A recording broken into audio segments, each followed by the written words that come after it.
आध्यात्मिक ज्ञान से जुड़े रहने के लिए राह जीने की को सब्सक्राइब करें। पुण्यात्माओं क्या बताते हैं,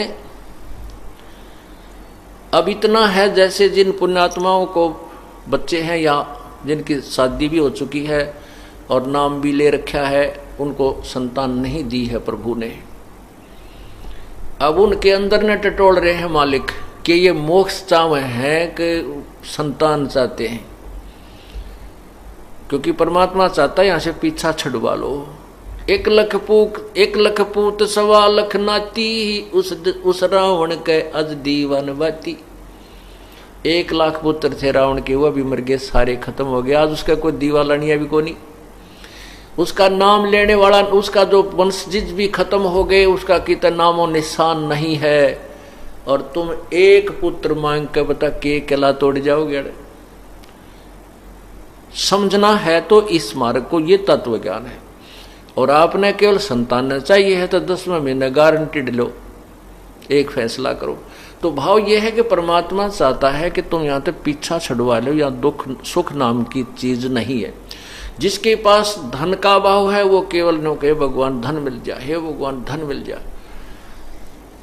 उसके लिए क्या बताते हैं परमात्मा, धन भी दे दूंगा। धन तो बाएं हाथ का खेल है इस परमात्मा को, का इतना दे देगा कि संगवाया नहीं जाएगा, आपके हाथ जोड़ने पड़ जाएंगे, परमात्मा घना मत दिए।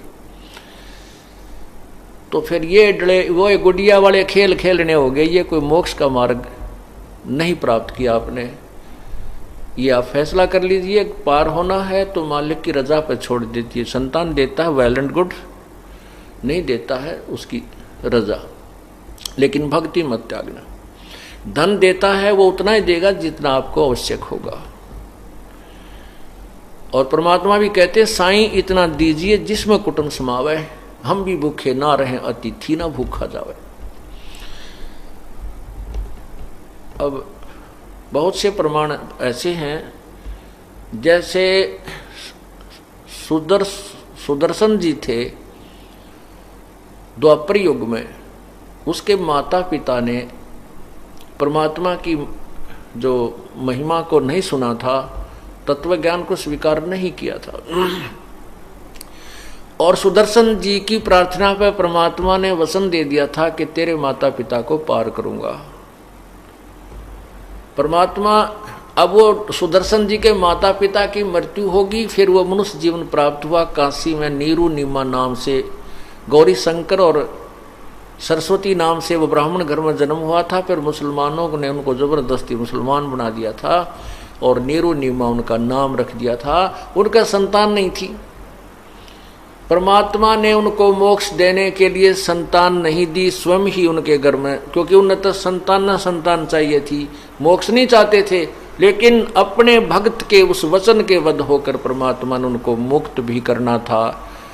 और वह संतान की भूख उन नालायकों को थी, स्वयं ही संतान रूप में वहां प्रकट होना पड़ा।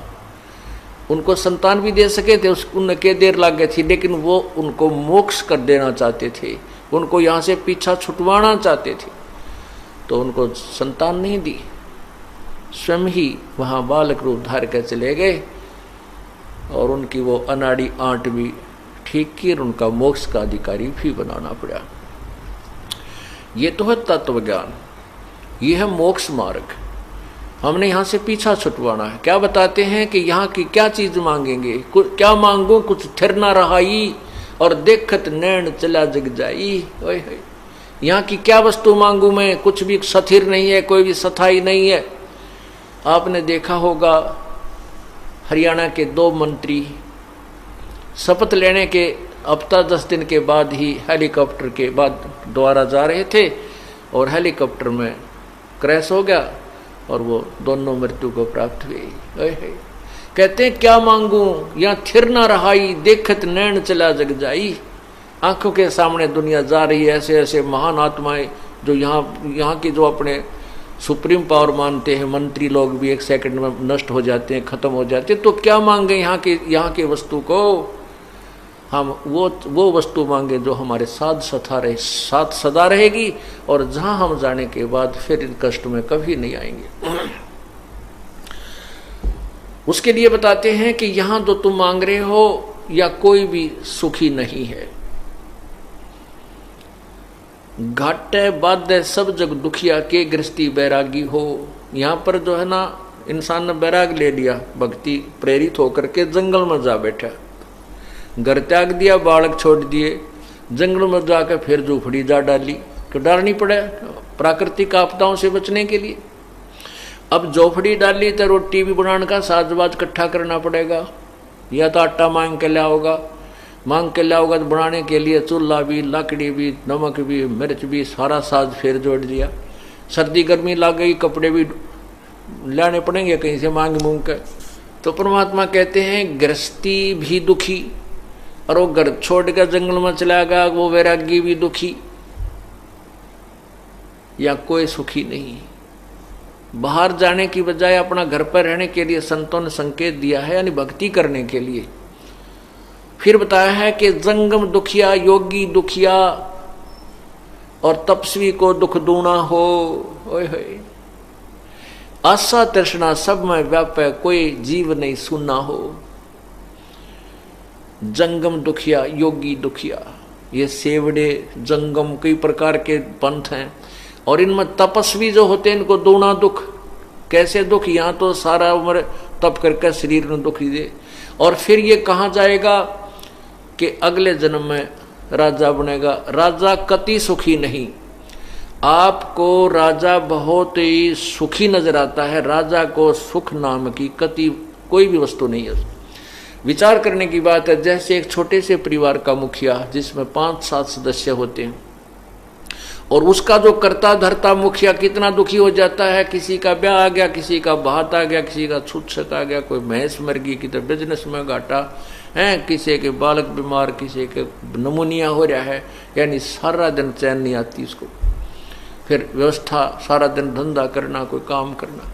और राजा तो एक बहुत बड़े क्षेत्र का पिता होता है, मुखिया होता है, तो उसमें ना जाने कितना क्या हो रहा है, कितना झगड़े हो रहे हैं, कि कहीं पर जो है आपदा आ रही है, कितना फ्लड आएगी, कितना अकाल गिर गया है, कितना कोई राजनीतिक समस्याएं, कितना कोई एमएलए लाठी ठा रहा है, कोई भागता दिखा मंत्री कि तेरी पार्टी ना छोड़ जा, राज चला जा। यानी राजा को सुख कति नहीं। हाँ ठीक है, हमने काराम चलता दिखा, सामने घुटी लागे पड़ जानता होगा, बस इतना ही सुख वो मान रहा है, यह सुख नहीं है। कहते हैं सुरप ब्रह्मा विष्णु, ओए होए, साच कहूं तो जग नहीं माने, और झूठ कही ना जाई हो। ये ब्रह्मा विष्णु शिव जी दुखिया, जिन ये राह चलाई हो। आपने भगवान विष्णु के अवतार श्री रामचंद्र जी देखे थे, जब एक दिन भी सुख का सांस लिया होता है। देखो बचपन में जवान हुए, ब्याह हो गया, ब्याह होते ही वनवास हुआ, वनवास से सीता जी यानी पत्नी का अपहरण हुआ, रावण के लट्ठम लट्ठा, वहाँ ना जाने कितने जीव हिंसा हुई, कितने व्यक्ति मर गए, सैनिक मर गए, उनके अपने भी, रावण के भी। और फिर सीता जी को घर लाए, आते ही एक धोबी के कहने से अपनी पत्नी को घर से, गर्भवती पत्नी को घर से निकाल दिया। अब वो पत्नी, उनकी पत्नी, बच्चे तो कहीं ऋषि की कुटिया में पल रहे हैं, और रामचंद्र जी अयोध्या के राजा हैं। जिस व्यक्ति के बच्चे और परिवार संतान कहीं और हो और वो कहीं और, वो कभी सुखी नहीं होता, चाहे वो सारी पृथ्वी का राजा बन जाए, उसको सुख नाम की चीज नहीं है। और फिर श्री रामचंद्र जी का अंत क्या हुआ, ये सर्वविदित है। उसके बाद फिर वही आत्मा श्री कृष्ण रूप में आए। श्री कृष्ण रूप में आपने देखा उनके के हुई, कभी जरा सिंह सेना लेकर आ रहा है, कभी चानोर मामा शत्रु बन गया है, कभी काल्यवन चढ़ाई कर रहा है, कदे फिर आपस में जरा सिंह शिशुपाल जैसा पीछे पड़ रहा है। अंत में 56 करोड़ यादव उनकी आंखों के सामने मृत्यु को प्राप्त हुए। उसके पुत्र भी, श्री कृष्ण जी के पुत्र, पौत्र, पड़पौत्र, वो सारे आपस में लड़कर मर गए। भगवान श्री कृष्ण देख रहा था। और अंत में श्री कृष्ण जी के पैर में भी एक विषाक्त तीर मारा गया, जिससे उनकी मृत्यु हुई।